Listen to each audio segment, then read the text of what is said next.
Preposition Perception, Unraveling Misidentifications. Hello, language learners. Welcome back to our channel. Today, we're going to talk about a very interesting and somewhat tricky topic in English grammar: misidentifying prepositions. Remember, prepositions are those little words like in, at, on, with, etc. that we use all the time.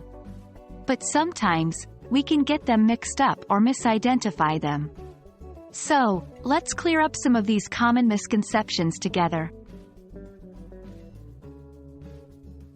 Before we dive into misidentifying prepositions, let's quickly recap what a preposition is.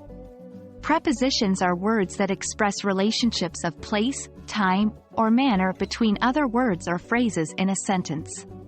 They often indicate locations, directions, time, or the manner of an action. For example, in the sentence, "The cat is on the table," "on" is a preposition that indicates the location of the cat. Now, on to the main point of our discussion. There are times when certain words that look like prepositions aren't actually functioning as prepositions in a sentence. Two common cases are when these words are part of a phrasal verb, or when they're acting as subordinating conjunctions. Part 1.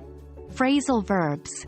Phrasal verbs are verbs that consist of a main verb combined with one or more words, typically prepositions or adverbs. The meaning of a phrasal verb can often be different from the meaning of its individual parts. For instance, consider the word up in "She looked up the word in the dictionary." Here, up isn't a preposition showing a relationship with another word. Instead, it's part of the phrasal verb look up, meaning to search for something. Part 2. Subordinating conjunctions. Some words can act as both prepositions and subordinating conjunctions. Subordinating conjunctions connect a dependent clause to an independent clause, providing a transition that indicates time, place, cause and effect, contrast, or condition. Consider before in "I eat breakfast before I go to work." Here, before isn't showing a relationship between breakfast and work. It's acting as a subordinating conjunction, connecting the clauses "I eat breakfast" and "I go to work." How can we avoid misidentifying prepositions? Here are a few tips. 1. Consider the context and the role of the word in the sentence. Is it showing a relationship of time, place, or manner? Or is it connecting clauses or part of a verb?